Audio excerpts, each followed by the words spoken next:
মুআয ইবনে জাবাল রাদিয়াল্লাহু তাআলা আনহুকে রাসূল সাল্লাল্লাহু আলাইহি ওয়াসাল্লাম একবার ইমাম বানিয়ে পাঠালেন একটা এলাকায়। তো ওই এলাকার লোকেরা ছিল শ্রমজীবী সাহাবী, শ্রমজীবী। উট ব্যবহার করে সেখান থেকে কুয়া থেকে পানি নিয়ে খেজুর গাছের মধ্যে দিত। সারাদিন যখন কষ্ট করতো, হার্ড ওয়ার্কিং করতো, বিকেলে ক্লান্ত হয়ে পড়তো। তো উনি মাগরিবের নামাজে সূরা বাকারা দিয়ে একবার তেলাওয়াত শুরু করলেন। সূরা বাকারা কোরআনের সবচাইতে ছোট সূরা নাকি সবচাইতে বড়? তো উনি যখন বাকারা দিয়ে নামাজ শুরু করলেন, এক শ্রমজীবী সাহাবী এসে আর কন্টিনিউ করতে পারছেন না, এত লম্বা কেরাত কিভাবে পারবেন, তো ক্লান্ত শ্রান্ত পরিশ্রান্ত। উনি রেগে নামাজ ছেড়ে দিয়ে একা একা নামাজ পড়ে রাসূল সাল্লাল্লাহু আলাইহি ওয়াসাল্লামের কাছে যে অভিযোগ করলেন, নালিশ করলেন। বললেন, ইয়া রাসূলুল্লাহ, দেখেন এমন একজনকে ইমাম করে আমাদের এলাকায় অ্যাসাইন করেছেন, উনি মাগরিবের নামাজে পড়তেছেন সূরা বাকারা, আর আমরা সবাই শ্রমজীবী কৃষিজীবী মানুষ। রাসূল সাল্লাল্লাহু আলাইহি ওয়াসাল্লাম রেগে গেলেন। মুআয ইবনে জাবালকে ডেকে বললেন, মুআয আফাতানুন আনতা ইয়া মুআয, তুমি কি ফিতনা ছড়াচ্ছ সমাজে? তোমাকে পাঠিয়েছি কমিউনিটির ইউনিটি ধরে রাখার জন্য। আফাতানুন আনতা ইয়া মুআয, হে মুআয, তুমি কি সাব্বিহ ইসমা রাব্বিকাল আ'লা এই সূরা পারো না? ওয়াশ-শামসি ওয়া দুহাহা এই সূরাটা পারো না? ওয়াদ-দুহা ওয়াল-লাইলি ইযা সাজা এটা মুখস্থ নাই? এই ছোট ছোট সূরাগুলো থাকতে তুমি বাকারা দিয়ে পড়তে গেলা কেন? সুবহানাল্লাহ, সুবহানাল্লাহ, আল্লাহু আকবার। দেখেন ইসলাম কতটা ফ্লেক্সিবিলিটিতে বিশ্বাসী। সহজ সহজ করে ইসলাম সবকিছু উপস্থাপন করে। এজন্য নন মুসলিমরা যখন দেখে যে ইসলামের মধ্যে এরকম ফ্লেক্সিবিলিটি আছে, তারা ইসলামের প্রতি আকৃষ্ট হয়। আলহামদুলিল্লাহ। আচ্ছা বলেন তো, বিয়েতে মোহরানা দেয়া কি? সবাই বলুন। একজন বলছে ফরজ। সবাই বলুন, বিয়েতে মোহরানা দেয়া কি? ওয়া আতুন নিসা সাদাকাতিহিন্না নিহলা, সানন্দ চিত্তে স্বামীদেরকে আল্লাহ বলছেন তোমরা তোমাদের মোহরানা ডৌরি দিয়ে দাও, দিতেই হবে। অনেকে এটা দেয় না, ঠিক না, দিয়ে দিতে হবে। তো দেয়া ফরজ। মোহরানা দেওয়ার মতো অর্থ এক সাহাবীর নাই। এক সাহাবী বলেন, ইয়া রাসূলুল্লাহ বিয়ে করব, মোহরানা আছে? নাই। তো না থাকলে কি বিয়ে করবা কি করে? এখন যাকে পছন্দ করছে ওই নারীকে জিজ্ঞেস করতেছে, তুমি কি কোরআন পারো? মেয়ে বলে, না আমি তো কোরআন পারি না। তো যিনি যে সাহাবী বিয়ে করবেন ওনাকে বলেন, তুমি কোরআন পারো? হ্যাঁ আমি তো অনেকগুলো সূরা পারি। তখন রাসূল সাল্লাল্লাহু আলাইহি ওয়াসাল্লাম ওই কন্যাকে, মেয়েকে ডেকে বলল যে তুমি তো সূরা পারো না, তোমার হবু হাজবেন্ড অনেকগুলো কোরআনের সূরা পারে, তো তোমাকে তোমার স্বামী প্রতিদিন কিছু না কিছু সূরা মুখস্থ করাই দিবে, এটাই হয়ে যাবে তোমার বিয়ের মোহর। তাহলে বলেন তো সহজ না কঠিন? সূরা সফের দুটি আয়াত ৮ নাম্বার এবং ৯ নাম্বার দুটি আয়াত তেলাওয়াত করেছি। এই আয়াত দুটির আলোকে কিছু কথা আপনাদের সামনে উপস্থাপন করেই আমি আমার আলোচনার সমাপ্তি করব ইনশাআল্লাহ। যেহেতু সামনে আমাদের আসরের সালাত, সো আমি খুব লম্বা চড়া সময় নেব না।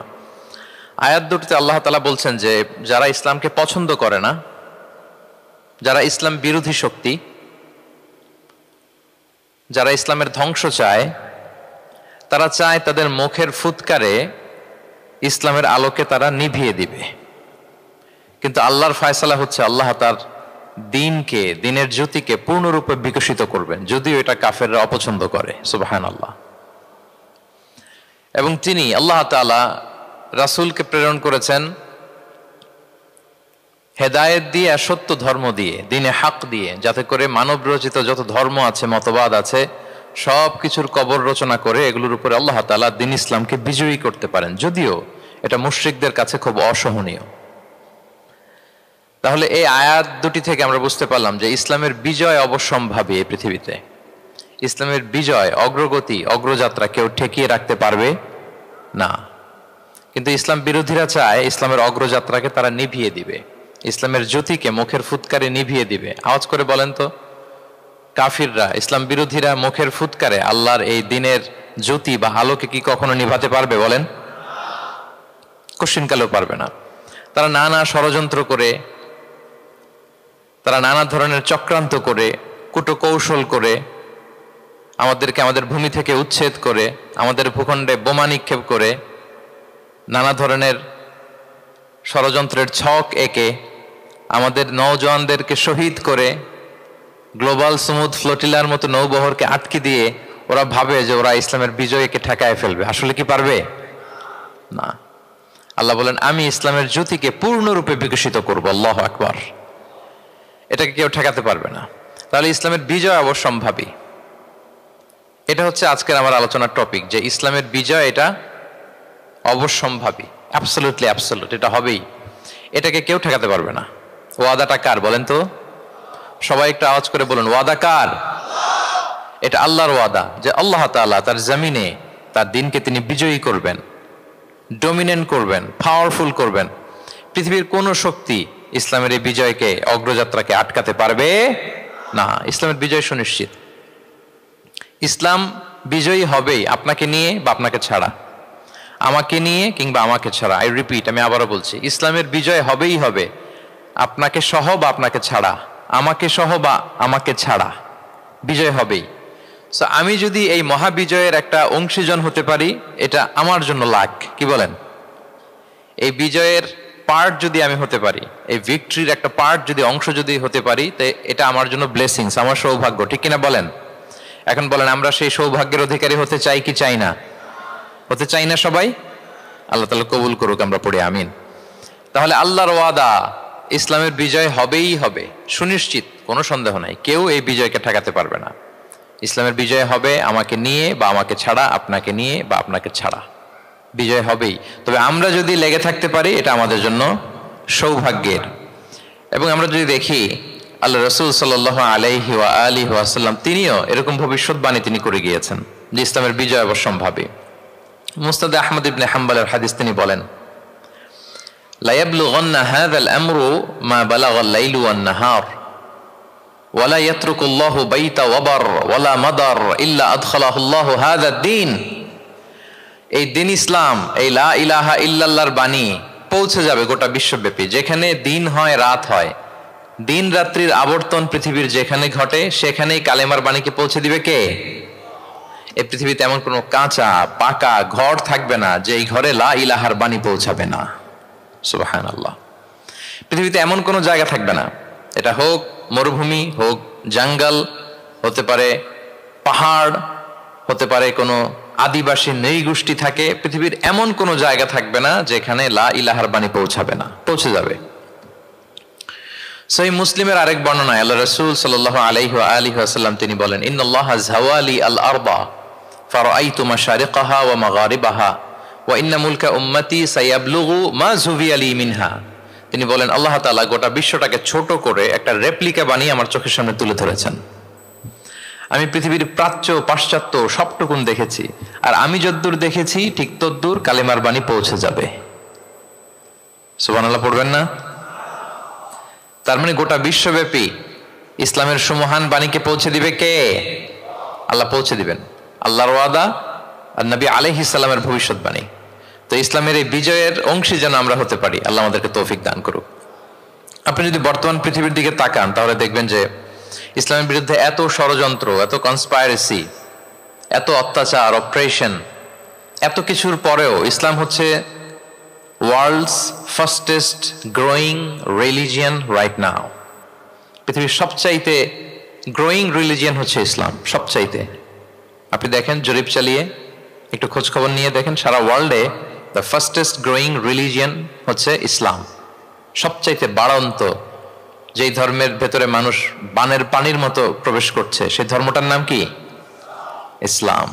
মানুষ প্রবেশ করছে বানের পানির মতো। আপনি পশ্চিমা বিশ্বে দেখেন, প্রতি জুমাবারে অনেক অমুসলিম, নন মুসলিম, ইহুদি, খ্রিস্টান, এইথিস্ট, সংশয়বাদী, অ্যান্টাগনিস্ট, তারা এসে শাহাদা বাণী পড়ে মুসলমান হয়ে যাচ্ছে প্রতি জুমাবার, নারী পুরুষ নির্বিশেষে, আস্তিক নাস্তিক নির্বিশেষে প্রতি জুমাবারে তারা এসে শাহাদা পড়ে মুসলমান হয়ে যাচ্ছে। এটা তো মসজিদের খবর। রাস্তাঘাটেও আমাদের পশ্চিমা বিশ্বের দায়ীরা রাস্তার মধ্যেও দাওয়াতি কাজ করে, আলহামদুলিল্লাহ। এটাকে স্ট্রিট দাওয়া বলে। এই যে এরকম টেবিল নিয়ে বসে কোরআনের ট্রান্সলেশন নিয়ে, কিছু ইসলামের সহজ সরল বই নিয়ে তারা নন মুসলিমদের সাথে ইসলাম নিয়ে কথা বলে, আর ওরা খুব ফ্রেন্ডলি মানুষের সাথে মেশে কথা বলে, ফলে ইজিলি তাদেরকে অ্যাপ্রোচ করা যায়।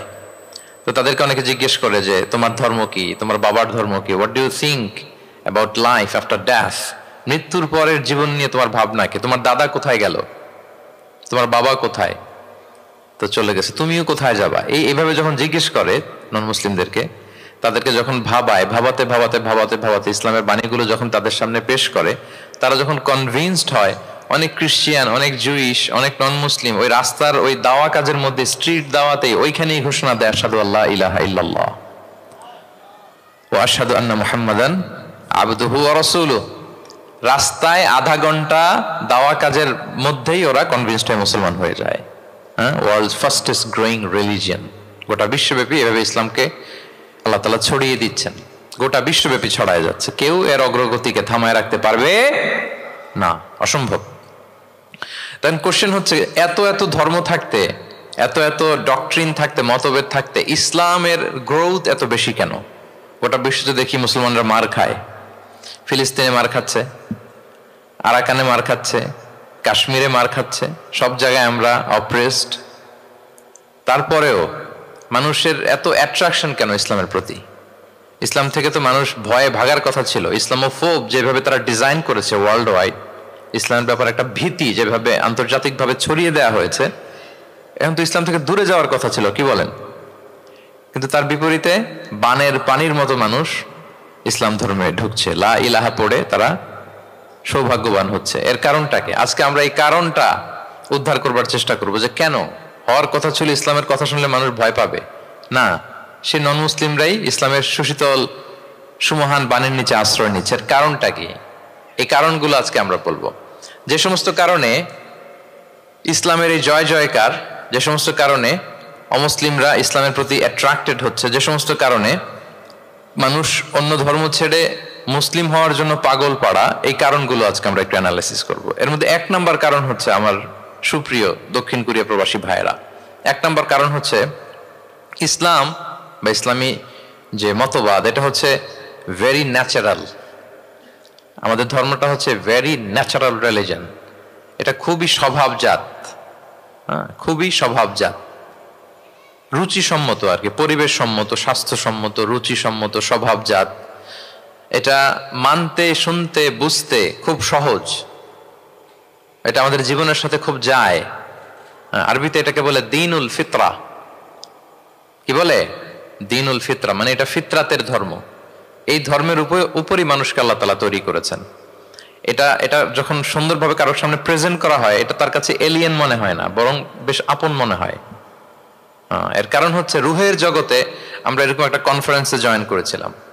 সাইয়েদনা আদম আলাইহিস সালামের পৃষ্ঠদেশ থেকে যারা আমরা বনি আদম হয়ে পৃথিবীতে আসবো, তাদের রুহগুলোকে একত্রিত করে আল্লাহ এরকম একটা কনফারেন্সে কভেনেন্ট করেছিলেন, চুক্তি। তিনি আমাদের জিজ্ঞেস করেছিলেন যে আলাস্তু বিরাব্বিকুম, আমি কি তোমাদের রব নই? আমরা তখন স্বীকারোক্তি দিয়ে এসেছিলাম, আমরা বলেছিলাম ক্বালু বালা শাহিদিনা, হ্যাঁ আপনি আমাদের রব। তার মানে রুহের জগতেই আমরা আমাদের রবকে চিনে এসেছি, ইসলামকে চিনে এসেছি রুহের জগতেই। ফলে দুনিয়াতে যখন কেউ সুন্দর করে কোনো অমুসলিমের সামনে ইসলামকে পেশ করে, প্রেজেন্ট করে, তার কাছে ইসলামকে বড্ড চেনা চেনা লাগে, ইসলামকে বড্ড আপন আপন লাগে। কারণ ইসলাম তার কাছে নতুন না, সে তো অনেক আগে ইসলামের সাথে পরিচিত হয়ে এসেছে। সুবহানাল্লাহ।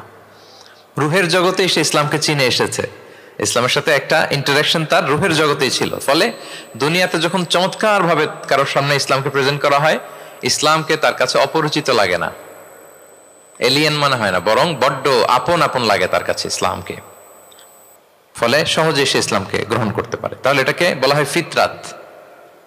ফিতরাত, ফিতরাতাল্লাহিল্লাতী ফাতারান নাসা আলাইহা লা তাবদীলা লিখালকিল্লাহ। আল্লাহর প্রকৃতির অনুসরণ করো। আল্লাহ বলেন যে প্রকৃতির উপর আল্লাহ তাআলা মানুষকে বানিয়েছেন, আল্লাহর সৃষ্টি কাঠামোতে কোনো পরিবর্তন নেই। তাহলে সবাই এই ফিতরাত ইসলামের উপরই জন্মায়। অন্য হাদিসে আল্লাহ রাসূল সাল্লাল্লাহু আলাইহি ওয়াসাল্লাম বলেন যে মা মিন মাউলুদিন ইল্লা ইউলাদু আলাল ফিতরাহ ফাআবাওয়াহু ইউহাউবিদানিহি আও ইউনাসসিরানিহি আও ইউমাজ্জিসানিহি। মানে সব মানুষ ইসলামের উপর জন্মায়, পরে তার মা বাবারা হয়তো তাকে ইহুদি বানায় বা হিন্দু বানায় বা অগ্নি উপাসক বানায়, কিন্তু তার আসল ধর্ম হচ্ছে ইসলাম। আওয়াজ করে বলেন তো, আসল ধর্ম কি? আসল ধর্ম ইসলাম। সে ফিতরাতের উপর জন্মগ্রহণ করেছে, এমনিতেই বাই ডিফল্ট তার মনটা ইসলামের দিকে টানে। এই পৃথিবীতে যা কিছু ভালো, যা কিছু কল্যাণকর, যা কিছু আমাদের সাথে খাপ খায়, সুইট করে, সহজে সুইটেবল হয়, এটাই ফিতরাত। এটাই কি? ফিতরাত। তো সব মানুষ ফিতরাতের উপর জন্মেছে, ইসলামের উপর জন্মেছে। মেরাজের রাতে রাসূল সাল্লাল্লাহু আলাইহি ওয়াসাল্লামকে দুইটা পেয়ালা দেয়া হয়েছে। তিনি বললেন উতি চুবি ইনা আইন, আমাকে জিব্রাইল আলাইহিস সালাম দুইটা বাটি দিল বা পেয়ালা দিল, ফি আহাদিহিমা লাবান ওয়া ফিল আখারি খামর, এর একটার মধ্যে ছিল দুধ আর একটা মদ, আমি দেখতে পাচ্ছিলাম না কোনটাই কি। আমাকে যখন দেয়া হলো ফা আখাযতুল লাবান, আমি দুধের বাটি নিলাম। তখন জিবরিল আলাইহিস সালাম বললেন আসবতাল ফিতরা, আপনি ফিতরাতটাই নিয়েছেন, মানে যেটা ভালো ওইটাই নিয়েছেন, যেটা আপনার সাথে সুইট করে ওইটাই নিয়েছেন। সুবহানাল্লাহ পড়েন। তাহলে ইসলাম হচ্ছে দ্বীনুল ফিতরা, এটা ফিতরাতি ধর্ম, এটা অতিরিক্ত চাপিয়ে দেয়া না, এটাই আমাদের ধর্ম। এজন্য ইসলামকে প্রেজেন্ট করলে আমাদের সামনে সুন্দরভাবে, এটা আমাদের কাছে অস্বাভাবিক মনে হয় না, খুবই স্বাভাবিক মনে হয়, ভেরি ন্যাচারাল মনে হয় ইসলামকে আমাদের কাছে। এটা হচ্ছে ফিতরাতের ধর্ম। এই কারণে অমুসলিমরা ইসলামের প্রতি আকৃষ্ট হচ্ছে, কারণ ইসলাম মানা, ইসলাম বোঝা, ইসলামকে প্র্যাকটিস করা মানুষের জন্য সহজ। এটা স্বভাবজাত ধর্ম, তার এটা ভেরি ন্যাচারাল, প্রাকৃতিক, রুচিসম্মত, স্বভাবসম্মত। এজন্য ইসলামের প্রতি মানুষ আকৃষ্ট হয়। এই পয়েন্টটাকে সবাই বুঝতে পেরেছেন? দ্বীনুল ফিতরা বুঝতে পেরেছেন সবাই? আচ্ছা, এটা হচ্ছে ন্যাচারাল রিলিজিয়ন, এই কারণে মানুষ আকৃষ্ট হয়। 2 নাম্বার, ইসলামের প্রতি এত আকৃষ্ট হওয়ার কারণ হচ্ছে দ্য ইউনিভার্সালিটি অফ ইসলাম। আরবিতে এটাকে বলে আল উমুম, মানে ইসলামের সার্বজনীনতা। ইসলাম হচ্ছে ভেরি ওপেন মাইন্ডেড রিলিজিয়ন, সবাইকে অ্যাকোমোডেট করতে পারে। পৃথিবীতে যত ফেইথ আছে, Islam is more accommodative than any other faith. যে কোনো ফেইথ বা বিশ্বাসের চেয়ে ইসলাম ভেরি অ্যাকোমোডেটিভ, সবার জন্য খোলা। The door of Islam is open for everybody 24/7। যখনই কেউ আসতে চায় ইসলামে, ওয়েলকাম। একজন খ্রিস্টান ভাই যদি বলে যে আমি মুসলিম হতে চাই, তার জন্য কোনো বাধা আছে বলেন? আমাদের পক্ষ থেকে কোনো না আছে নাকি? আচ্ছা, কোনো ইহুদি যদি বলে মুসলিম হব, কোনো সমস্যা? কোনো নাস্তিক যদি বলে, কোনো পাহাড়ি নৃগোষ্ঠী চাকমা যদি বলে, কোনো সমস্যা আছে? নাই। কিন্তু আপনি যদি বলেন যে আমার ইহুদি হতে বড্ড মন চায়, আমি এখন মুসলিম তো, আমি ইসলাম ছেড়ে দিয়ে ইহুদি হতে চাই, ইহুদি হতে পারবেন? পারবেন না। যদি জেনে না থাকেন জেনে নেন, চাইলেই কেউ ইহুদি হতে পারে না। ইহুদি হতে হয় বাই বর্ন, জন্মসূত্রে। তাও আবার বাবা ইহুদি হইলে হবে না। কি আজীব তামাশা! মা ইহুদি হইতে হবে। ইহুদি মায়ের পেট থেকে যদি কেউ জন্মায় তাইলে সে ইহুদি। কিন্তু আমাদের ধর্মে এরকম নিয়ম আছে বলেন তো? না। তাহলে ইসলামটা হচ্ছে সার্বজনীন, এখানে কোনো সাম্প্রদায়িকতা নেই, কারণ ইসলাম সকল সম্প্রদায়ের জন্য এসেছে। আলহামদুলিল্লাহ পড়েন। ইসলামের সাম্প্রদায়িকতা আছে না, এটা সকল সম্প্রদায়ের জন্য এসছে। যেমন দেখেন, ইসলামের রব আল্লাহ তাআলাকে আল্লাহ কিভাবে পরিচয় করায় দিচ্ছেন। আল্লাহ বলছেন সূরা ফাতিহা শুরুতে, আমরা প্রতিদিন এটা রিসাইট করি, আমরা পড়ি আলহামদুলিল্লাহি রাব্বিল, সবাই পড়েন আলহামদুলিল্লাহি রাব্বিল আলামিন। প্রশংসা সেই আল্লাহর যিনি হচ্ছেন রব্বুল আলামিন, মানে জগৎ সমূহের রব। তিনি সবার রব। কার রব? সবার রব। তিনি কিন্তু বলেন না আলহামদুলিল্লাহ রব্বিল মুসাল্লিন, তিনি শুধু মুসল্লিদের রব বলছে। রব্বিল মুসলিমিন, শুধু মুসলিমিনদের রব বলছে। হ্যাঁ, রব্বুল হাজিন, শুধু হাজি সাহেবদের রব বলছে না। তিনি কি বলছেন? রব্বিল আলামিন। তাহলে তিনি গোটা জগতের রব, সবার রব তিনি। ইসলামের দরজা সবার জন্য খোলা। দ্য ইউনিভার্সালিটি অফ ইসলাম যে আপনাদেরকে বুঝাচ্ছি, আল উমুম, খেয়াল করে দেখেন যে আল্লাহ যখন নিজের পরিচয় দিচ্ছেন তিনি বলছেন আমি সবার রব। তিনি কার রব? তিনি সবার রব। আলহামদুলিল্লাহ রাব্বিল আলামিন। এবং রাসূলুল্লাহ সাল্লাল্লাহু আলাইহি ওয়া আলিহি ওয়াসাল্লামের পরিচয় যখন আল্লাহ তাআলা করায় দিচ্ছেন, তখন আল্লাহ বলছেন ওয়ামা আরসালনাকা ইল্লা রাহমাতাল লিল আলামিন, I have sent you as a mercy for all the worlds. নবী হে, আপনি গোটা বিশ্বের সবার জন্য রহমত। সুবহানাল্লাহ। আল্লাহ বলছে যে শুধু মুসলমানদের জন্য রহমত? কথা বলেন। শুধু আরবদের জন্য রহমত? শুধু সাদা চামড়ার মানুষদের জন্য রহমত? শুধু পুরুষদের জন্য রহমত? না। তিনি রহমত কাদের জন্য বলেন তো দেখি, বুঝে থাকলে। আল্লাহর হাবিব সাল্লাল্লাহু আলাইহি ওয়াসাল্লাম কাদের জন্য রহমত বলেন তো সবাই? সবার জন্য রহমত। দেখেন ইউনিভার্সালিটি অফ ইসলাম, ইসলাম যে সবার জন্য। আচ্ছা, আল্লাহ সবার, রাসূলও সবার। এবার ইসলামের কিতাব কোরআনের দিকে যদি খেয়াল করি, কোরআনের পরিচয় দিতে যে আল্লাহ তাআলা বলেছেন ইন হুয়া ইল্লা যিকরা লিল আলামিন, নিশ্চয়ই কোরআনটা হচ্ছে জগৎবাসীর জন্য যিকরা, উপদেশ, রিমাইন্ডার। তাহলে কোরআনও সবার জন্য নাকি শুধু আমাদের? প্রিয় ভাইরা, কোরআন কি শুধু আমাদের বই? না, এটা হিন্দু ভাইদেরও বই। এটা নাস্তিকদেরও বই, এটা বুদ্ধিস্টদেরও বই, তাদের হেদায়েতের কথাও এখানে আছে। এটা সবার বই, এটার ওনারশিপ সবার, এটা আমাদের সবার। তাহলে দেখেন, আমাদের রব সবার, আমাদের রাসূল সবার, আমাদের কিতাব সবার। তাহলে ইসলামে কোনো সংকীর্ণতা নেই, ইসলামে কোনো সাম্প্রদায়িকতা নেই, কোনো সম্প্রদায়ের জন্য ইসলাম আসেনি, ইসলাম এসেছে সবার জন্য। আলহামদুলিল্লাহ পড়েন। তাহলে দ্য ইউনিভার্সালিটি অফ ইসলাম, এটা ক্লিয়ার না সবার কাছে? বুঝতে পেরেছেন? তাহলে কেন ইসলাম দ্য ফাস্টেস্ট গ্রোয়িং রিলিজিয়ান, গোটা বিশ্বে সবচাইতে বেশি গ্রো হচ্ছে ইসলামের? দুইটা কারণ বলে ফেলেছি। এক নম্বর কি ছিল বলেন তো, মনে আছে কিনা কারো? দেখি, ভেরি ন্যাচারাল রিলিজিয়ান। কে বলছে ন্যাচারাল? দেখি, এই মাশাআল্লাহ। কি উনি শুধু বুঝলো নাকি, আর বাকিরা বললেন না? যে এক নম্বর কি ছিল? ন্যাচারাল। ইসলাম হচ্ছে ভেরি ন্যাচারাল রিলিজিয়ান, স্বভাবজাত, প্রাকৃতিক ধর্ম। আমাদের মনের সাথে, প্রকৃতির সাথে খাপ খায় না এরকম কোনো আইন বিধান ইসলামে নাই। গেল। দুই নাম্বার কি বললাম? জোরে, সার্বজনীন, সার্বজনীন ধর্ম, সবার। এটা কোন নির্দিষ্ট গোষ্ঠী, কোন সম্প্রদায়ের জন্য ইসলাম আসে নাই। আচ্ছা, তিন নাম্বার হচ্ছে ফ্লেক্সিবিলিটি। ইসলাম অনেক ফ্লেক্সিবল একটা রিলিজিয়ান। আরবিতে এটাকে বলে আত-তাইসির, মানে ইসলামে কাঠিন্যতা নেই, ইসলামের বিধানগুলো সহজ। বলেন, ইসলামের বিধান মানতে আপনাদের কঠিন লাগে? আল্লাহ বলেন, ইউরিদুল্লাহু বিকুমুল ইউসরা ওয়ালা ইউরিদু বিকুমুল উসর। আল্লাহ তোমাদের জন্য সহজ চান, কঠিন চান না। আল্লাহ কি চায়? সবাই বলুন। আল্লাহ সহজ চায়, আল্লাহ কঠিন চায় না। আমরা অনেক সময় কঠিন করে দিনকে উপস্থাপন করি, জটিল করে দিনকে উপস্থাপন করি। ওমা জাআলা আলাইকুম ফিদ-দীনি মিন হারাজ। আল্লাহ তাআলা দিনে কোনো জটিলতা রাখেননি, কিন্তু আমরা খুব কঠিন করে উপস্থাপন করি। আল্লাহ বারবার বলেছেন সহজ সহজ সহজ, লা ইউকাল্লিফুল্লাহু নাফসান ইল্লা উসআহা। আল্লাহ সাধ্যের বাইরে কাউকে কিছু চাপিয়ে দেন না। আমাদের যদ্দূর সাধ্যে কোলায় ঠিক তদ্দূরই আল্লাহ চাপিয়ে দেন। সুবহানাল্লাহ। ইসলাম কত সহজ, কতটা সহজ আমি আপনাদেরকে বুঝিয়ে বলছি, আপনারা একটু মনোযোগ দিয়ে শুনুন। একটা ছোট্ট হাদিস আপনাদের সাথে শেয়ার করি। এক সাহাবী আল্লাহ রাসূল সাল্লাল্লাহু আলাইহি ওয়া আলিহি ওয়াসাল্লামের কাছে এসে তিনি বললেন, ইয়া রাসূলুল্লাহ হালাকতু ইয়া রাসূলুল্লাহ, হে রাসূল আমি তো শেষ। আমি তো, শুনতেছেন, মনোযোগ আছে? আমি তো শেষ। রাসূল সাল্লাল্লাহু আলাইহি ওয়াসাল্লাম বললেন, ওমা আহলাকা, কি হয়েছে তোমার?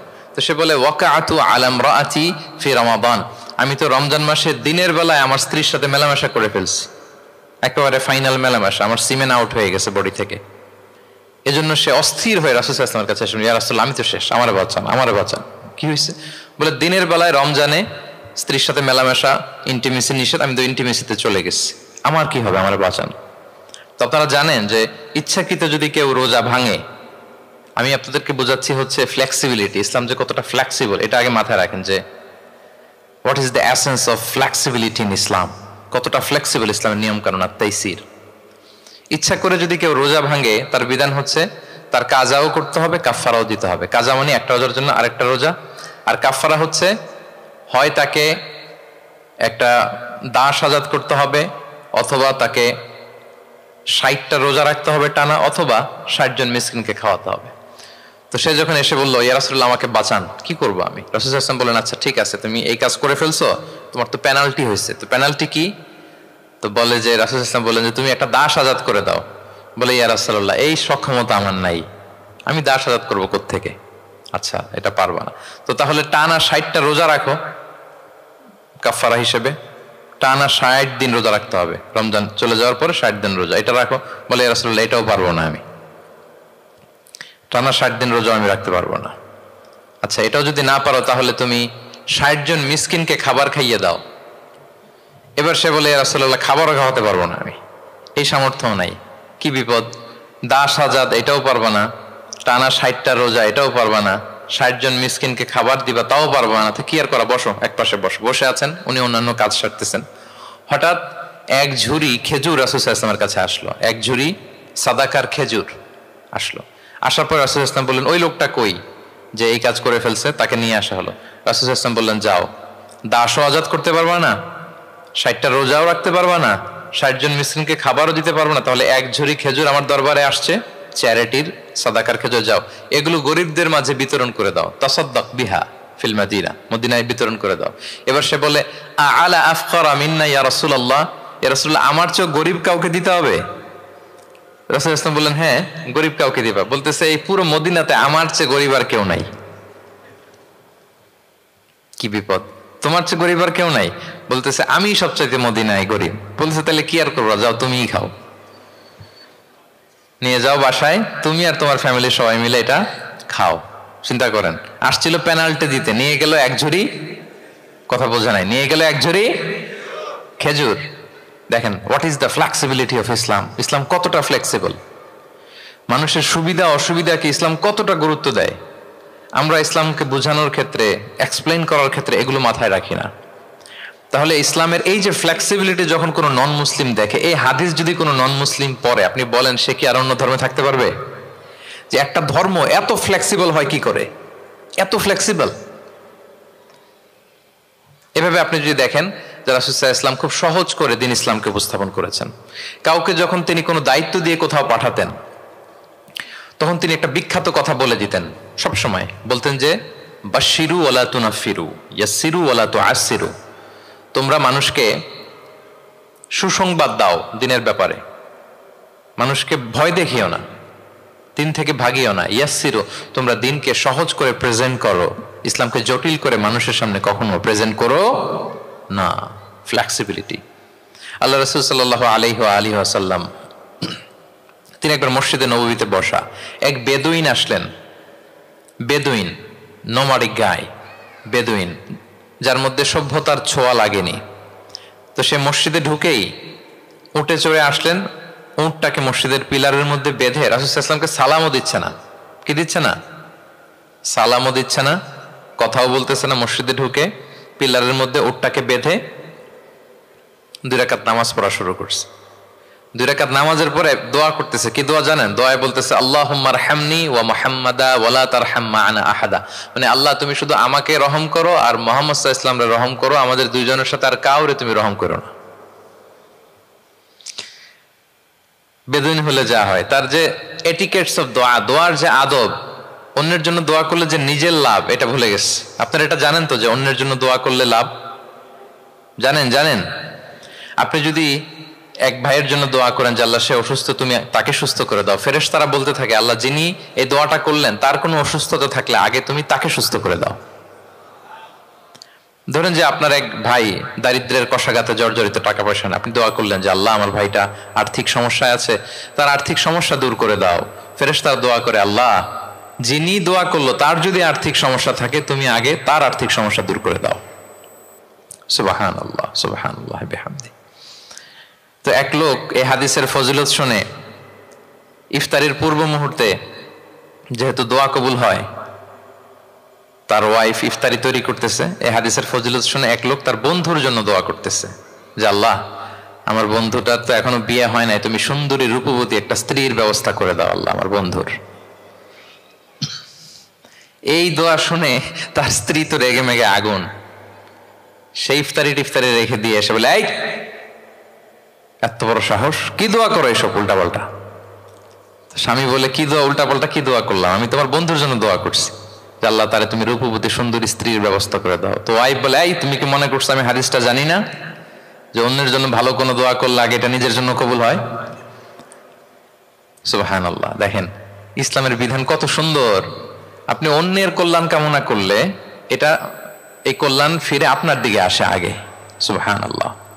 তো ওই বেদুইনের এটা জানা ছিল না, সে এসে দোয়া করতেছে আল্লাহুম্মা আরহামনি ওয়া মুহাম্মাদা ওয়ালা তারহাম মা'ানা আহাদা। আল্লাহ তুমি শুধু আমারে রহম করো আর মুহাম্মদ সাল্লাল্লাহু আলাইহি ওয়াসাল্লামকে রহম করো, আমাদের দুজনের সাথে আর কাউরে রহম করো না। রাসূল ইসলাম তাকিয়ে বলেন হায় রে, একটা প্রশস্ত বিষয়কে সে সংকীর্ণ করে ফেললো। আফসোস করে বলতেছে, কারণ আল্লাহর দরবারে রহমের কি কোনো ঘাটতি আছে বলেন তো? আল্লাহর দরবারে রহমতের কোনো কমতি আছে? নাই। রাসূল ইসলাম বলে সে তো সবাইকে ইনক্লুড করতে পারতো। আচ্ছা গেল, দোয়া শেষে এবার সে মসজিদে নবীর মাঝখানে বসে পেশাব করা আরম্ভ করছে। এবার তো সাহাবারা রেগে মেগে আগুন, কি এত বড় সাহস, মসজিদে নবীর মাঝখানে পেশাব, সবাই উদ্ধত হচ্ছে তাকে মারতে যাবে। রাসূল ইসলাম সবাইকে সামলালেন, থামালেন, বললেন দাও, রাখো রাখো, ছাড়ো, আগে সারতে দাও। কারণ কেউ যখন ওয়াশরুম সারে মাঝখানে তাকে ডিস্টার্ব করা যায় না, এটা তার ক্ষতি হবে। রাসূল ইসলাম বললেন রাখো, লেট হিম পাস ইউরিন, তাকে কাজ সারতে দাও। সে কাজ সারলো। এবার রাসূল ইসলাম বললেন, ও হারিকু আলা বাউলিহি সাজলান মিন মা, তার পেশাবের উপর এক বালতি পানি ঢেলে দাও, দিয়ে ফেললো। এবার রাসূল সাল্লাল্লাহু আলাইহি ওয়াসাল্লাম বললেন, ইন্নামা বুইসতুম মুয়াসসিরিন ওয়া লাম তুবআসু মুআসসিরিন। হে সাহাবারা, মনে রাখো তোমরা সহজপন্থী হিসেবে প্রেরিত হয়েছে, তোমরা কট্টরপন্থী হয়ে পৃথিবীতে প্রেরিত হও নাই। সুবহানাল্লাহ। তাহলে যে কোনো জিনিসের সলিউশন আপনার সহজভাবে করতে হবে, এটাকে জটিল বানানো যাবে না। আমরা অনেক সময় জটিল থেকে জটিল করি। তখন এই বেদুইনকে রাসূল ইসলাম ডেকে বললেন, আচ্ছা তুমি যে কাজটা করলে, মসজিদে নববীর মাঝখানে পেশাব করলে, এটা কি ঠিক হলো? তুমি কি জানো এটা আল্লাহর ঘর, এটা আমাদের মদিনার কমিউনিটির ইবাদতগাহ, এখানে আমরা আল্লাহর ইবাদত করি, আল্লাহর জিকির করি, আল্লাহর কিতাব তেলাওয়াত করি, এটা কি তোমার ঠিক হলো? এইভাবে যখন আদর দিয়ে পরম মমতায় তাকে বুঝিয়ে বলা হলো, সে লজ্জিত হয়ে মাথা নিচু করে ফেললো। সুবহানাল্লাহ। রাসূল সাল্লাল্লাহু আলাইহি ওয়াসাল্লামের কাছে ক্ষমা চাইল। তাহলে প্রিয় সুধী, আপনি কোমলতা, ভালোবাসা দিয়ে যা জয় করতে পারবেন, কঠোরতা দিয়ে সেটা পারা যায় না। খেয়াল রাখবেন, ভালোবাসা দিয়ে যেভাবে আপনি মানুষের হৃদয় জয় করতে পারবেন, কঠোরতা দিয়ে পারবেন না। এজন্য ইসলাম ফ্লেক্সিবিলিটিতে বিশ্বাস করে। ফ্লেক্সিবিলিটি, লা ইউকাল্লিফুল্লাহু নাফসান ইল্লা উসআহা। আল্লাহ সাধ্যের বাইরে কাউকে কখনো কিছু চাপিয়ে দেয় না। এজন্য ইসলামকে সহজ করে উপস্থাপন করতে বলেছেন তিনি। মুআয ইবনে জাবাল রাদিয়াল্লাহু তাআলা আনহুকে রাসূল সাল্লাল্লাহু আলাইহি ওয়াসাল্লাম একবার ইমাম বানিয়ে পাঠালেন একটা এলাকায়। তো ওই এলাকার লোকেরা ছিল শ্রমজীবী সাহাবী, শ্রমজীবী। উট ব্যবহার করে সেখান থেকে কুয়া থেকে পানি নিয়ে খেজুর গাছের মধ্যে দিত। সারাদিন যখন কষ্ট করতো, হার্ড ওয়ার্কিং করতো, বিকেলে ক্লান্ত হয়ে পড়তো। তো উনি মাগরিবের নামাজে সূরা বাকারা দিয়ে একবার তেলাওয়াত শুরু করলেন। সূরা বাকারা কোরআনের সবচাইতে ছোট সূরা নাকি সবচাইতে বড়? তো উনি যখন বাকারা দিয়ে নামাজ শুরু করলেন, এক শ্রমজীবী সাহাবী এসে আর কন্টিনিউ করতে পারছেন না, এত লম্বা কেরাত কিভাবে পারবেন, তো ক্লান্ত, শ্রান্ত, পরিশ্রান্ত। উনি রেগে নামাজ ছেড়ে দিয়ে একা একা নামাজ পড়ে রাসূল সাল্লাল্লাহু আলাইহি ওয়াসাল্লামের কাছে যে অভিযোগ করলেন, নালিশ করলেন। বললেন, ইয়া রাসূলুল্লাহ, দেখেন এমন একজনকে ইমাম করে আমাদের এলাকায় অ্যাসাইন করেছেন, উনি মাগরিবের নামাজে পড়তেছেন সূরা বাকারা, আর আমরা সবাই শ্রমজীবী, কৃষিজীবী মানুষ। রাসূল সাল্লাল্লাহু আলাইহি ওয়াসাল্লাম রেগে গেলেন। মুআয ইবনে জাবালকে ডেকে বললেন, মুআয আফাতানুন আনতা ইয়া মুআয, তুমি কি ফিতনা ছড়াচ্ছ সমাজে? তোমাকে পাঠিয়েছি কমিউনিটির ইউনিটি ধরে রাখার জন্য। আফাতানুন আনতা ইয়া মুআয, হে মুআয, তুমি কি সাব্বিহ ইসমা রাব্বিকাল আ'লা এই সূরা পারো না? ওয়াশ-শামসি ওয়া দুহাহা এই সূরাটা পারো না? ওয়াদ-দুহা ওয়াল লাইলি ইযা সাজা এটা মুখস্থ নাই? এই ছোট ছোট সূরাগুলো থাকতে তুমি বাকারা দিয়ে পড়তে গেলা কেন? সুবহানাল্লাহ, সুবহানাল্লাহ, আল্লাহু আকবার। দেখেন ইসলাম কতটা ফ্লেক্সিবিলিটিতে বিশ্বাসী। সহজ করে ইসলাম সবকিছু উপস্থাপন করে। এজন্য নন মুসলিমরা যখন দেখে যে ইসলামের মধ্যে এরকম ফ্লেক্সিবিলিটি আছে, তারা ইসলামের প্রতি আকৃষ্ট হয়। আলহামদুলিল্লাহ। আচ্ছা বলেন তো, বিয়েতে মোহরানা দেয়া কি? সবাই বলুন। একজন বলছে ফরজ। সবাই বলুন, বিয়েতে মোহরানা দেয়া কি? ওয়া আতুন নিসা সাদাকাতিহিন্না নিহলা, সানন্দ চিত্তে স্বামীদেরকে আল্লাহ বলছেন তোমরা তোমাদের মোহরানা ডৌরি দিয়ে দাও। দিতেই হবে, অনেকে এটা দেয় না, ঠিক না, দিয়ে দিতে হবে। তো দেয়া ফরজ। মোহরানা দেওয়ার মতো অর্থ এক সাহাবীর নাই। এক সাহাবী বলেন, ইয়া রাসূলুল্লাহ বিয়ে করব, মোহরানা আছে? নাই। তো না থাকলে কি বিয়ে করবা কি করে? এখন যাকে পছন্দ করছে ওই নারীকে জিজ্ঞেস করতেছে, তুমি কি কোরআন পারো? মেয়ে বলে, না আমি তো কোরআন পারি না। তো যে সাহাবী বিয়ে করবেন ওনাকে বলেন, তুমি কোরআন পারো? হ্যাঁ আমি তো অনেকগুলো সূরা পারি। তখন রাসূল সাল্লাল্লাহু আলাইহি ওয়াসাল্লাম ওই কন্যাকে, মেয়েকে ডেকে বলল যে তুমি তো সূরা পারো না, তোমার হবু হাজবেন্ড অনেকগুলো কোরআনের সূরা পারে, তো তোমাকে তোমার স্বামী প্রতিদিন কিছু না কিছু সূরা মুখস্থ করাই দিবে, এটাই হয়ে যাবে তোমার বিয়ের মোহর। তাহলে বলেন তো সহজ না কঠিন? ওযু করে নামাজ পড়া কি? সবাই বলুন ফরজ। কিন্তু ধরেন ওযুর পানি নাই, তখন তায়াম্মুম করে পড়লেও কবুল করবে কে? আল কিয়াম ফিস সালাহ, দাঁড়িয়ে নামাজ পড়া কি? ফরজ। দাঁড়াতে পারছেন না, বসে বসে পড়লে কবুল করবে কে? বসতেও পারেন না, শুয়ে পড়লেও কবুল করবে কে? তাহলে বলেন তো ইসলামের বিধান কি কঠিন না সহজ?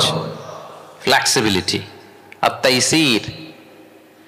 ইসলামের এই ফিচারটার কারণে, এই বৈশিষ্ট্যের কারণে অমুসলিমরা ইসলামের প্রতি আকৃষ্ট হয়, যে ইসলামের বিধানগুলো এত ফ্লেক্সিবল। এটা হচ্ছে মূল বিধান, না হলে এটা, না হলে অপশন, না হলে এই অপশন। মানে সমাজের সাথে খাপ খাইয়ে নেয়ার মতো, সহজে মানুষ এটাকে এক্সিকিউট করার মতো সব বিধান আল্লাহ তাআলা রেখে দিয়েছেন। সুবহানাল্লাহ। তাহলে এই বিষয়গুলোর কারণে মুসলিমরা ইসলামের প্রতি আকৃষ্ট হয়। দ্য ফাস্টেস্ট গ্রোয়িং রিলিজিয়ন, মূল যে টপিক, মনে আছে তো আপনাদের? তাহলে 3টা কারণ অলরেডি বলে ফেলেছি, আরো 2টা বলবো, বলে শেষ করে দিব। এর মধ্যে প্রথমটা কি ছিল? ইসলাম ধর্মটা কেমন? ন্যাচারাল, ভেরি ন্যাচারাল রিলিজন, দিনুল ফিতরা। 2 নম্বরে সার্বজনীন, দ্য ইউনিভার্সালিটি অফ ইসলাম, আল উমুম, এটা সবার জন্য এই ধর্মটা। 3 নম্বরে কি বললাম? ফ্লেক্সিবিলিটি, ইসলাম খুব ফ্লেক্সিবল, এটা সহজে মানা যায়, সহজে এটাকে পালন করা যায়, এজন্য অমুসলিমরা আকৃষ্ট হয়। 4 নম্বর হচ্ছে ব্যালেন্সড অ্যাপ্রোচ অফ ইসলাম। ইসলামের বিধানগুলো খুবই ব্যালেন্সড, ভারসাম্যপূর্ণ আর কি, এর মধ্যে পরিমিতি বোধ আছে, ভারসাম্য বোধ আছে, এটা ব্যালেন্সড। এই কারণে ইসলামের প্রতি মানুষ আকৃষ্ট হয়। এখানে বাড়াবাড়িও নাই, ছাড়াছাড়িও নাই, মাঝামাঝি, বাড়াবাড়িও নাই, ছাড়াছাড়িও নাই। আমার সাথে সাথে বলেন, কি নাই?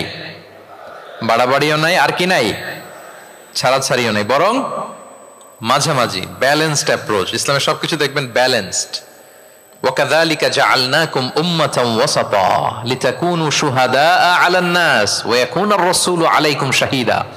অনুরূপভাবে আমি তোমাদেরকে ব্যালেন্স জাতি বা মধ্যমপন্থী জাতি হিসেবে তোমাদেরকে পৃথিবীতে প্রেরণ করেছি, যাতে করে তোমরা অন্য জাতির উপর সাক্ষী হতে পারো, আর নবী হতে পারেন তোমাদের উপর সাক্ষী। তাহলে আমাদের ধর্মটা খুবই ভারসাম্যপূর্ণ, খুবই কি ভারসাম্যপূর্ণ, বাড়াবাড়িও নাই, ছাড়াছাড়িও নাই। দেখেন, বিশ্বাসীদের বৈশিষ্ট্যের কথা বলতে যে আল্লাহ তাআলা বলছেন, ওয়াল্লাযীনা ইযা আনফাকু লাম ইউসরিফু ওয়া লাম ইয়াকতুরু ওয়া কানা বাইনা যালিকা খাওয়ামা। বিশ্বাসীরা যখন দান করে, দানের ক্ষেত্রে তারা কৃপণতাও করে না, আবার অপচয়ও করে না, বরং মাঝামাঝি দান করে, বরং কি মাঝামাঝি দান। রাসূলুল্লাহ সাল্লাল্লাহু আলাইহি ওয়াসাল্লামের একটা অভ্যেস ছিল, তার কাছে কেউ কিছু চাইলে উনি না বলতে পারতেন না। কি বলতে পারতেন না? সবাই বলুন। রাসূলুল্লাহ সাল্লাল্লাহু আলাইহি ওয়াসাল্লাম কি বলতে পারতেন না? না, কেউ কিছু চাইবে আর উনি না বলবেন, এই না ওনার ডিকশনারিতে নাই, না বলতে জানতেন না। তো একবার রাসূল সাল্লাল্লাহু আলাইহি ওয়াসাল্লামের মাত্র একটা মাত্র জামা, কয়টা জামা? একটা। তো এক ফরিয়া দিয়ে এসে রাসূল সাল্লাল্লাহু আলাইহি ওয়াসাল্লামকে বললেন, ইয়া রাসূলুল্লাহ, আমাকে একটা জামা দিন, আমি বস্ত্রহীন। তো রহমতের নবী কি আর করবেন, যেহেতু না বলতে জানেন না, কাউকে ফিরিয়ে দিতে জানেন না, নিজের জামাটাই খুলে দিয়ে দিলেন।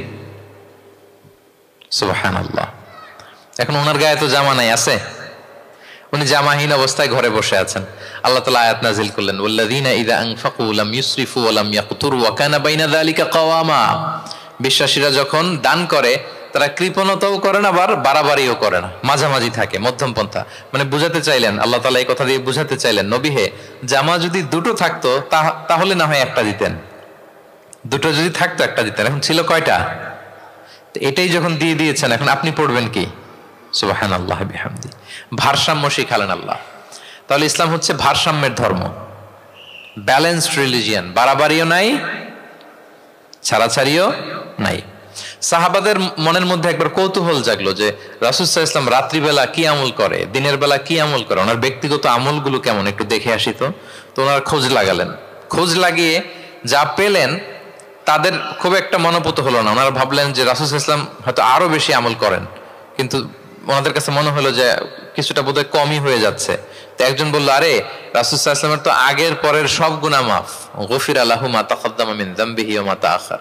ওনার তো কোনো গুনাহই নাই, এই আমল ওনার জন্য ঠিক আছে, আমাদের জন্য ঠিক না, আমাদের আরো বাড়াই করতে হবে। তো কি করা যায়? এই চিন্তা থেকে এরা একজন বলে যে তাইলে একটা কাজ করি, আমি আর এখন থেকে রাতে ঘুমাবো না, সারা রাত তাহাজ্জুদ পড়বো। সারা রাত কি করবো? আচ্ছা। আরেকজন বলে, তাহলে আমি কালকে থেকে যে নফল রোজা রাখা শুরু করব, জীবনেও মরার আগের দিন পর্যন্ত আর রোজা ভাঙবো না, খালি রোজা চলতেই থাকবে, সাওমে বিসাল। আচ্ছা, এখন দুইজন তো দুইটা নিয়ে নিছে, আরেকজন কি করবে? আরেকজন বলে, তোরা যা করছস, আমি এক কাজ করি, আমি আর আমার স্ত্রীর কাছেই যাব না, সন্ন্যাসী হয়ে গেলাম, আর বউদের কাছে যাব না, সন্ন্যাসী জীবন, খালি আল্লাহ বিল্লাহ, ইবাদত, জিকির, আজকার, দোয়া, দরুদ পড়তে পড়তে জীবন শেষ করে দেব। তিনজন তিনটা নিয়ে নিল। এই কথা যখন রাসূলুল্লাহ সাল্লাল্লাহু আলাইহি ওয়া আলিহি ওয়াসাল্লাম তিনি শুনলেন, তিনি অপছন্দ করলেন। তিনি বললেন, মা বালু আকওয়ামিন ইয়াকুলুনা কাযা ওয়া কাযা। তোমাদের কি হলো? ডাকলেন, সমাবেশ করে বলেন, এই নাম ধরে বলতেন না। তিনি কিভাবে মানুষকে কারেক্ট করতেন দেখেন, সংশোধন করতেন। এই তুমি নাকি এটা বলছো, দাঁড়াও আব্দুল্লাহ, এই আব্দুর রহমান তুমি দাঁড়াও, এই আব্দুল করিম, তিনজনে তিন খারাপ কাজ করছো, এইভাবে সংশোধন করতেন না। কারণ নাম ধরে দাঁড় করালে তারা তো অন্যদের সামনে অপদস্থ হবে, কি বলেন ঠিক কিনা?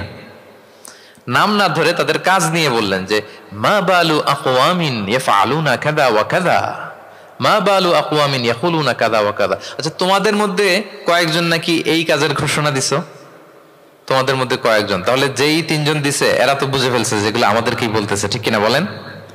আর বাকিরাও সতর্ক হয়ে গেল। এবার রাসূল সাল্লাল্লাহু আলাইহি ওয়াসাল্লাম বললেন, না, তোমাদের এই কাজটা ঠিক হয়নি।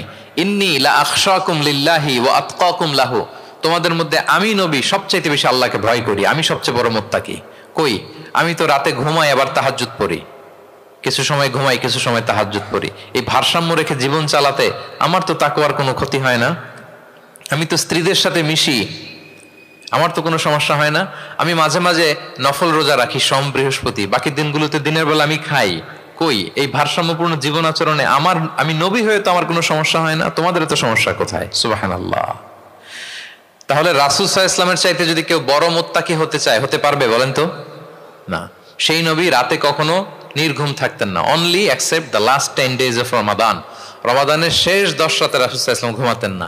আর সারা বছরের রুটিন হচ্ছে এশার পরেই ঘুম দিয়ে এরপর রাসূল সাল্লাল্লাহু আলাইহি ওয়াসাল্লাম শেষ রাতে তাহাজ্জুদ পড়তেন, মানে ঘুমোতেন আবার নামাজ পড়তেন, ব্যালেন্সড। ইবাদত করতেন, স্ত্রীদের সাথেও মিশতেন, মাঝে মাঝে রোজা রাখতেন, আবার মাঝে মাঝে না রেখে খাবার খেতেন দিনের বেলা। সুবহানাল্লাহ। তাহলে এটাকে বলে the balanced approach of Islam, আরবিতে বলে আল ওয়াসাতিয়াতু ওয়াল ইতিদাল, মানে মধ্যমপন্থী থাকা, ভারসাম্যপূর্ণ থাকা। ইসলামের অনন্য একটা বৈশিষ্ট্য হচ্ছে এই আল ওয়াসাতিয়া, মানে দ্য ব্যালেন্সড অ্যাপ্রোচ, ভারসাম্যপূর্ণ জীবন বিধান। এগুলো যখন অমুসলিমরা দেখে তারা অবাক হয়ে যায়। সম্মানিত সুধী, আপনারা যদি ঈসা আলাইহিস সালামের ব্যাপারে আমাদের আকীদা দেখেন, বিশ্বাস, তাহলে আরো ক্লিয়ার হবেন যে আমরা অন্য ধর্মের চেয়ে কিভাবে ভারসাম্যপূর্ণ। খেয়াল করে শুনুন, খুব মজার ঘটনা, মজার ব্যাপার। ঈসা আলাইহিস সালামের ব্যাপারে আমাদের যে বিশ্বাস বা আকীদা, এটার দিকে খেয়াল করলেই বুঝবেন যে আমরা কেমন করে ব্যালেন্সড। আচ্ছা, আপনারা কি কেউ জানেন খ্রিস্টানরা ঈসা আলাইহিস সালামের ব্যাপারে কি বলে? কেউ জানেন? জানলে বলুন।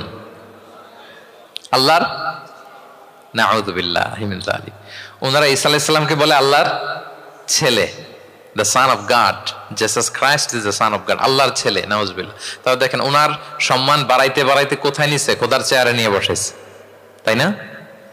ঈসা আলাইহিস সালামকে খ্রিস্টানরা কোথায় বসাইছে? আল্লাহর চেয়ারে, আল্লাহর সন্তান বানাই ফেলছে, নাউযুবিল্লাহ। তাহলে বাড়াবাড়ি করলো, কি করলো? ঈসা আলাইহিস সালামের ব্যাপারে খ্রিস্টানরা কি করলো? বাড়াবাড়ি। আচ্ছা, আপনারা কি জানেন ইহুদিরা ঈসা আলাইহিস সালামের ব্যাপারে কি বলে? কেউ জানেন? তারা ঈসা আলাইহিস সালামকে ওয়ালাদু জিনা বলে, বাস্টার্ড বলে, নাউযুবিল্লাহ। কি বলে? জিনার সন্তান, মানে জারদ সন্তান বলে আল্লাহর এই নবীকে ইহুদিরা। তাহলে ওনাকে অপমান করতে করতে ছাড়াছাড়ি, যেটা নামাতে নামাতে কত নিচে নামাইছে দেখছেন? তাহলে এক ধর্ম ওনারে উঠাতে উঠাতে আল্লাহর চেয়ারে, আর এক ধর্ম ওনারে নামাতে নামাতে জমিনের নিচে। আমরা কি বলি ঈসা আলাইহিস সালামের ব্যাপারে? দেখেন, আমরা বলি ঈসা আলাইহিস সালাম হচ্ছে আব্দুল্লাহি ওয়া রাসূলুহু, তিনি আল্লাহর বান্দা এবং আল্লাহর রাসূল। আল্লাহর বান্দা বলার মধ্য দিয়ে আমরা খ্রিস্টানকে রিফিউট করি, খ্রিস্টান কমিউনিটিকে, তোমরা যে আল্লাহর চেয়ারে নিয়ে বসাইছো এটা ভুল, ওইখানে না, আরো নিচে নামাইতে হবে, উনি আল্লাহর বান্দা। আর রাসূলুহু, সম্মানিত রাসূল বলে আমরা ইহুদিদেরকে রিফিউট করি, তাদের জবাব দেই যে না, তোমরা একজন নবীকে যে অপমান করে বলেছো উনি বাস্টার্ড, না, উনি রাসূলুহু, আল্লাহর প্রেরিত রাসূল, এই বলে ওনার সম্মানকে আমরা উপরে উঠাই। তাহলে একদল নিছিল ওইদিকে, ওইখান থেকে নিচে নামায় নিয়ে আসি, একদল মাটির নিচে ঢুকাই দিছে, ওইখান থেকে উপরে উঠাই নিয়ে আসি, তাহলে আমরা মাঝামাঝি থাকি। সুবহানাল্লাহ পড়বেন না? ঈসা আলাইহিস সালামের ব্যাপারে আমাদের আকীদা হচ্ছে মানহাজুল ওয়াসাতিয়াতি ওয়াল ইতিদাল, আমরা মাঝামাঝি থাকি। আচ্ছা, আমাদের যে বোনদের পিরিয়ড হয় প্রতি মাসে, মেনস্ট্রুয়েশনাল পিরিয়ড হয়, খ্রিস্টানরা কি করে জানেন? কোনো বাজ বিছান নাই, পিরিয়ড আর নন পিরিয়ডের কোনো বাজ বিছান নাই, সারা মাস তারা তাদের স্ত্রীদের সাথে ইন্টিমেসিতে যায়। আচ্ছা, গেল, মানে বাড়াবাড়ি করলো, ছাড়াছাড়ি করলো। আর ইহুদিরা কি করে জানেন? ইহুদিরা বোনদের যখন পিরিয়ড হয় স্ত্রীদের, তখন স্ত্রীদের সাথে কোনো কথাবার্তা, স্পর্শ কিছুই করে না, এদেরকে ঘর থেকে বের করে দেয়। তাদের আলাদা একটা ঘর থাকে, যে 5 দিন 7 দিন বোনদের পিরিয়ড হয়, ওই বাসায় থাকো, ওই রুমে, পিরিয়ড ভালো হয়ে যাবে, এরপর আমার এখানে আসবে। দেখেন, একদল করছে বাড়াবাড়ি, আরেক দল ছাড়াছাড়ি, কিন্তু ইসলামের কত সুমহান বিধান। কত সুমহান বিধান, পিরিয়ড চলাকালীন সব করা যাবে, কিন্তু ফাইনাল ইন্টিমেসি ছাড়া, আরবিতে যেটাকে বলে আল জিমা, এটা ছাড়া। তাহলে দেখেন এই যে ঈসা আলাইহিস সালাম এবং এই যে বোনদের পিরিয়ডের যে বিধান, এক্ষেত্রে আমাদের ভারসাম্যপূর্ণ বিধান ফুটে ওঠে, যেটাকে বলে ব্যালেন্সড অ্যাপ্রোচ অফ ইসলাম, ইসলামের ভারসাম্যপূর্ণ বিধান। তো ইসলামের এই ব্যালেন্সড অ্যাপ্রোচ যখন অমুসলিমরা দেখে, তারা ইসলামের প্রতি আকৃষ্ট হয়ে যায়। আলহামদুলিল্লাহ। তাহলে কয়টা বললাম? 1 নম্বরে ন্যাচারাল রিলিজিয়ন, 2 নম্বরে দ্য ইউনিভার্সালিটি অফ ইসলাম, সার্বজনীন, 3 নম্বরে ফ্লেক্সিবিলিটি, তাইসির, সহজ ইসলামের বিধান, 4 নম্বরে ব্যালেন্সড অ্যাপ্রোচ, ভারসাম্যপূর্ণ, বাড়াবাড়িও নাই, ছাড়াছাড়িও নাই। 5 নম্বরে সর্বশেষ আল ইনসানিয়া, এটাকে বলে রিলিজিয়ন অফ হিউম্যানিটি, ইসলাম মানবতার ধর্ম। কিসের ধর্ম? ইসলাম মানবতার ধর্ম। যখন এটা দেখে মুসলিমরা আর ধরে রাখতে পারে না নিজেকে, সুবহানাল্লাহ। ইসলাম কিসের ধর্ম? প্রত্যেক শ্রোতা বলবেন, অল অডিয়েন্স একসাথে বলেন, ইসলাম কিসের ধর্ম? মানবতার ধর্ম। মানুষকে ইসলাম সবচাইতে মর্যাদা দেয়। একবার এক ইহুদির লাশ যাচ্ছিল রাসূল সাল্লাল্লাহু আলাইহি ওয়াসাল্লামের সামনে দিয়ে, এই লাশ দেখে, ইহুদির লাশ দেখে নবী সাল্লাল্লাহু আলাইহি ওয়াসাল্লাম দাঁড়িয়ে গেলেন। সাহাবারা বললেন, ইয়া রাসূলুল্লাহ ইন্নাহু ইয়াহুদি, আপনি দাঁড়ালেন যে, এটা তো ইহুদির লাশ।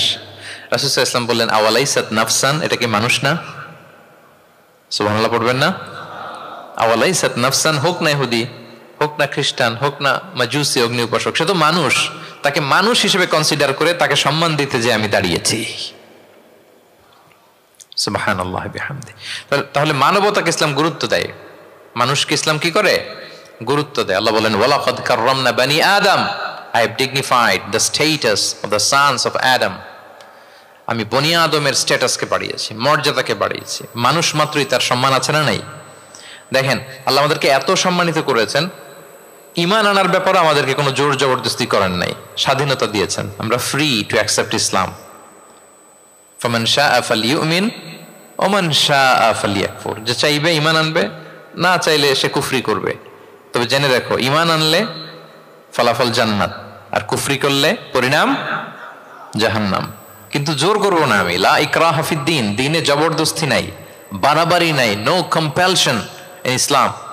কাউকে ফোর্স করে আপনি জোর করে ইসলামে আনলে হবে না। তাহলে এটা মানবতার ধর্ম। মানবতাকে ইসলাম সবচাইতে বেশি গুরুত্ব দেয়। যেমন ধরেন যে দুর্যোগ পীড়িত কোনো এলাকায় যদি আমরা ত্রাণ নিয়ে যাই, আমরা কি সেখানে দেখে দেখে শুধু মুসলিম ঘরে ত্রাণ দেই নাকি? ওখানে মুসলিম থাকলে মুসলিম দেই, হিন্দুরা যদি থাকে তাদেরকে দেই। আমরা যদি কোনো দুর্যোগপূর্ণ এলাকায় যাই, সেখানে নাস্তিক থাকলে তার ঘরে আমরা ত্রাণ পৌঁছে দেই। আমরা যদি কোনো উদ্ধার কর্মে অংশগ্রহণ করেছি, ধরেন যে আগুন লেগেছে, আপনি উদ্ধার কর্মতে অংশগ্রহণ করলেন, এখন খুঁজে খুঁজে যার মাথায় টুপি আরে আপনি বাঁচাবেন নাকি? যার গালে দাঁড়িয়ে আরে বাঁচাবেন না, আপনি সবাইকে বাঁচাবেন। আল্লাহু আকবার। মানবতা যেখানে বিপন্ন, সেখানেই ইসলামের সাপোর্ট আছে না নাই বলেন? যেখানেই মানবতা বিপন্ন, সেখানে ইসলাম পৌঁছে যায়। কারণ ইসলাম হচ্ছে দ্য রিলিজিয়ন অফ হিউম্যানিটি, এটা মানবতার ধর্ম। মানুষ হিসেবে ইসলাম সবাইকে কনসিডার করে। মদিনাতে একবার 60 জন খ্রিস্টান পাদ্রী আসবে নাজরান থেকে। খ্রিস্টান পাদ্রী কোন ধর্মের? খ্রিস্টান। এখন তাদের সাথে এই ফরেন ডেলিগেট যখন আসবে, কোথায় বসবে? রাসূল সাল্লাল্লাহু আলাইহি ওয়াসাল্লাম ওইরকম জায়গা তো নাই, এখনই না রাজা বাদশাদের প্যালেস থাকে, প্রাসাদ, এটা সেটা, কোথায় বসবে? এক সাহাবী বলে, ইয়া রাসূলুল্লাহ, আমার কাছে খেজুর পাতা আছে, এটা বিছাই দেই, এটা একটা আসন করে এখানে বসি। রাসূল সাল্লাল্লাহু আলাইহি ওয়াসাল্লাম বললেন, না, এটা কেমন হয়? আরেক দল বলে যে আমাদের তো একটু সূর্য হেলে গেলেই তো উহুদ পাহাড়ের ছায়া পাওয়া যায়, ওখানে নিয়ে বসি। রাসূল সাল্লাল্লাহু আলাইহি ওয়াসাল্লাম বললেন, না, এত দামি মেহমান, ওখানে বসা যায়? বলতে না বলতে 60 জন খ্রিস্টান পাদ্রী চলে আসছে। এখন রাসূল সাল্লাল্লাহু আলাইহি ওয়াসাল্লাম কোথায় বসতে দিবেন? উনি উপায়ন্তর না পেয়ে তাদের সবাইকে নিয়ে মসজিদে নববীর দরজা খুলে দিলেন। 60 জন খ্রিস্টানকে কোথায় ঢুকতে দিলেন? মসজিদে নববী। অনেক সিরাত গ্রন্থ এই বর্ণনাটাকে কভার করেছে। সিরা আল হালাবিয়া, জাদুল মাআদ ফি হাদি খায়রিল ইবাদ সহ অনেক সিরাত গ্রন্থে এসছে 60 জন খ্রিস্টান মুসলমানদের নবীর তৈরি করা প্রতিষ্ঠিত মসজিদের নবীর ভিতরে ঢুকে মিটিং সেরেছে। এবং এক বর্ণনায় এমনও এসেছে যে ইন দ্য মিন টাইম আসরের সময় ওদের যখন ইবাদতের সময় হয়েছে, রাসূল ইসলাম তাদেরকে ইবাদতের অনুমতি দিলেন। তারা তাদের কিবলা পূর্ব দিকে, 60 জন মিলে পূর্ব দিকে হয়ে তারা তাদের নিজেদের ইবাদত সেরেছে। সুবহানাল্লাহ। রাসূল ইসলাম এটা খ্রিস্টান না ইহুদি এটা কনসিডার করেন। রাসূল ইসলাম দেখেছেন তারা মানুষ। তারা কি মানুষ? যেমনি মানুষ মনে করে এক ইহুদির লাশ দেখে তিনি দাঁড়িয়ে গিয়েছেন আলাইহিস সালাতু ওয়াসসালাম। তাহলে ইসলাম মানবতাকে গুরুত্ব দেয়। এই জন্য ইসলামকে বলা হয় রিলিজিয়ন অফ হিউম্যানিটি, আল ইনসানিয়া। এটা মানবতার ধর্ম। কিসের ধর্ম? এই পাঁচটা ইসলামিক ফিচার, ইসলাম ধর্মের এই 5টা ক্যারেক্টারিস্টিক্স বা ফিচার থাকার কারণে Islam is the fastest growing religion in the world right now. পৃথিবীতে সবচাইতে ইসলামের গ্রোথ বেশি। সবাই কালিমা শাহাদা পড়ে মুসলমান হয়ে যাচ্ছে নন মুসলিম দেশগুলোতে। আপনাদের সাউথ কোরিয়ার কথা আমি জানি না, আমি তো ওয়েস্টের অনেক দেশে গিয়েছি, অনেক জায়গায় আমাদের বন্ধুরা ইমাম খতিব হিসেবে আছে, তাদের কাছ থেকে শুনি রেগুলার নন মুসলিমরা, খ্রিস্টানরা তারা কালিমা পড়ে মুসলমান হয়ে যাচ্ছে। তাদের চার্চগুলো তারা বিক্রি করে দিচ্ছে, চার্চ সেনাগগুলো বিক্রি করে দিচ্ছে। গত সপ্তাহে, তার আগের সপ্তাহে আমার জাপানে প্রোগ্রাম ছিল, এক মসজিদে আলোচনা করলাম, দেখি যে মসজিদটা খুব সুন্দর। আমি বললাম এত সুন্দর মসজিদ, বলে যে শেখ এটা আগে ক্যাসিনো ছিল। ক্যাসিনো কি ছিল? ক্যাসিনো চিনেন তো? জুয়ার আসর বসতো আর কি এখানে। বলে যে আমরা ক্যাসিনো কিনে এটার মসজিদ বানায় ফেলছি। তো এই 5টা বিষয় থাকার কারণে অমুসলিমরা ইসলামের প্রতি আকৃষ্ট হচ্ছে। দেখি আরেকবার শুনি আপনাদের থেকে। 1 নম্বরে কি ছিল? এটা ন্যাচারাল রিলিজিয়ান, এটা প্রকৃতির ধর্ম, প্রাকৃতিক স্বভাবজাত। 2 নম্বরে এটা সার্বজনীন ধর্ম, দ্য ইউনিভার্সালিটি অফ ইসলাম। 3 নম্বরে ফ্লেক্সিবিলিটি আর তাইসির, এই ধর্মের বিধান মানা একেবারে সহজ। 5 নম্বরে ব্যালেন্সড অ্যাপ্রোচ, এটা ভারসাম্যপূর্ণ একটা জীবন বিধান। 4 নম্বরে 5 নম্বরে রিলিজিয়ন অফ হিউম্যানিটি, এটা মানবতার ধর্ম। কিসের ধর্ম? মানবতার ধর্ম। এই যে দেখেন এত সুন্দর যে ইসলাম, এইভাবে যদি আমরা প্রেজেন্ট করতে পারি নন মুসলিম আমার বন্ধুদের সাথে, কলিগদের সাথে, নেইবারদের সাথে, আমার ফ্রেন্ডসদের সাথে, ওরা ইসলামের ব্যাপারে আকৃষ্ট হবে না? বলেন। ধর্মে যদি নাও আসে, ইসলামের ব্যাপারে একটা পজিটিভ আউটলুক তো তার থাকবে, কি বলেন? তো এইভাবে ইসলামকে প্রেজেন্ট করার দরকার আছে না নাই? অ্যাট্রাকটিভ প্রেজেন্টেশনের অভাবে আমরা ইসলামের কথাকে তুলে ধরতে পারি না। ওরা যে মতবাদ, ওদের যে ডক্ট্রিন, ওদের যে আইডিওলজি, ওদের যে চিন্তা চেতনা, এই বস্তা পচা মতবাদকে ওরা সুন্দরভাবে বিউটিফাই করে, ফান্ডিং করে, এমন প্যাট্রনেজের সাথে গোটা বিশ্বে আনে, চোখ ধাঁধানো মনে হয়। কিন্তু আমাদের প্রপার প্রেজেন্টেশনের কারণে আমরা ইসলামকে নন মুসলিম বন্ধুদের কাছে তুলে ধরতে পারি না। এজন্য আমরা অমুসলিম দেশে যারা থাকি, এটা আমাদের সবার দায়িত্ব। We all are the ambassador of Islam in a non Muslim land. প্রত্যেকে আমরা ইসলামিক অ্যাম্বাসেডর। আপনাকে দেখে ওরা ইসলামকে জাজ করবে। আপনি যদি মিথ্যা বলেন তো আপনার গালে দিবে না, বলবে মুসলমানরাই এরকম, ঠিক কিনা? আপনি লেনদেনে যদি কারচুপি করেন, বলবে মুসলমানরাই এরকম।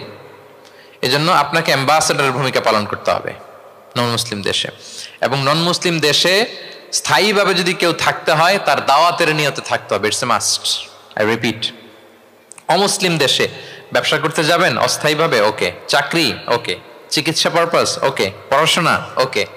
কিন্তু স্থায়ীভাবে যদি কোনো অমুসলিম দেশের পাসপোর্ট নিয়ে থাকতে হয়, স্থায়ীভাবে, of course it should be with the intention of দাওয়া। দাওয়াতের নিয়তে থাকতে হবে। যেমনটি রাসূল সাল্লাল্লাহু আলাইহি ওয়াসাল্লাম সাহাবারা ইসলামের সুমহান বাণীকে প্রচার করার জন্য অমুসলিম ভূখণ্ডে ছড়িয়ে পড়েছেন। এজন্য যারা পাসপোর্ট পেয়ে গেছেন সাউথ কোরিয়ার, অথবা এদেশে আছে নাকি সিস্টেম পাসপোর্ট পাওয়ার? আছে? আচ্ছা, কে কে পাইছেন? আর আমি জিজ্ঞেস করলাম না, এটা আপনাদের কাছেই থাক। কিন্তু যারা পেয়েছেন বা প্রসেসিং এ আছেন যে আমি এদেশের পাসপোর্ট নিব, অফকোর্স আপনার দাওয়াতি নিয়তে থাকতে হবে যে আমি ইসলামকে ছড়াই দিব, এই নিয়তে আছি, তাইলে থাকাটা বৈধ। তা না হলে অমুসলিম ভূখণ্ডে কোনো মুসলিম স্থায়ীভাবে বসবাস করতে পারবে? রাসূল সাল্লাল্লাহু আলাইহি ওয়াসাল্লামের ভয়ঙ্কর ধমক আছে একটা, তিনি বলেছেন আনা বারিউন মিন কুল্লি মুসলিম ইয়ুকিমু বাইনা আযহুরিল মুশরিকিন।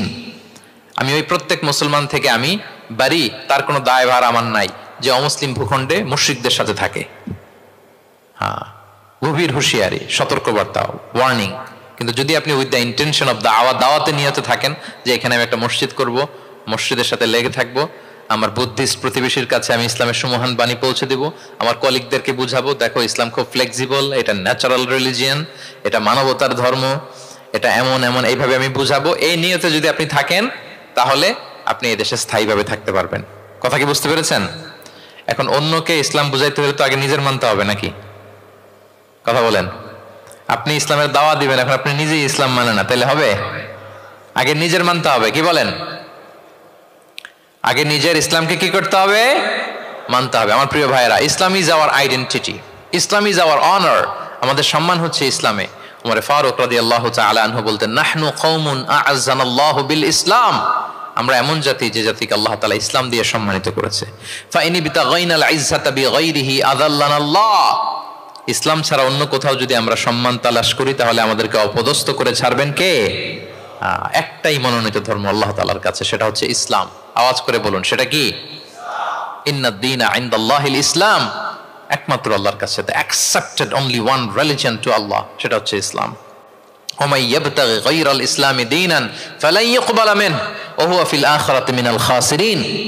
ইসলাম ছাড়া অন্য কিছু যদি কেউ তালাশ করে, সেটার সাথে নিজেকে জড়ায়, আল্লাহ তাআলা কবুল করবেন না। That will not be accepted from him in the day of judgment, and he will be loser minal khasirin. সে হবে লুজার, হতভাগা হবে, দুর্ভাগা হবে।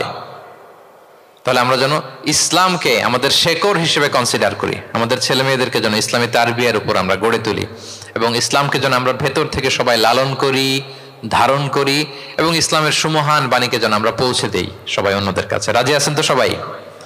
তাহলে সাউথ কোরিয়ায় যারা স্থায়ীভাবে থাকতে চান, কোন নিয়তে থাকবেন?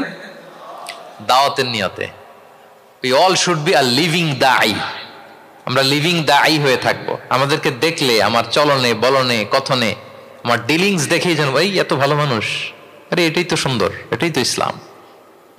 আম্মাজান আয়েশাকে জিজ্ঞেস করা হলো যে, আম্মাজান কাইফা কানা খুলুক রাসূলিল্লাহ, নবী সাল্লাল্লাহু আলাইহি ওয়াসাল্লামের ক্যারেক্টার কেমন ছিল? তিনি বলতেন যে, ইনদামা রাসূল সাল্লাল্লাহু আলাইহি ওয়াসাল্লাম ইয়ামশি আলাল আরদ কাআন্নাল কুরআনা ইয়ামশি আলাইহি। যখন রাসূল সাল্লাল্লাহু আলাইহি ওয়াসাল্লাম রাস্তা দিয়ে হেঁটে যেতেন, as if a living Quran is walking on the street, মনে হতো একটা জীবন্ত কোরআন রাস্তা দিয়ে হেঁটে যাচ্ছে। তা আপনাকে দেখলেও যেন মানুষ মনে করে এটা একটা জীবন্ত ইসলাম। আপনার চলা ফেরায়, আচরণে, কাজে, লেনদেনে মনে করে যেন সেই ইসলামের একটা আইকন। কি এভাবে থাকা যাবে তো ইনশাআল্লাহ?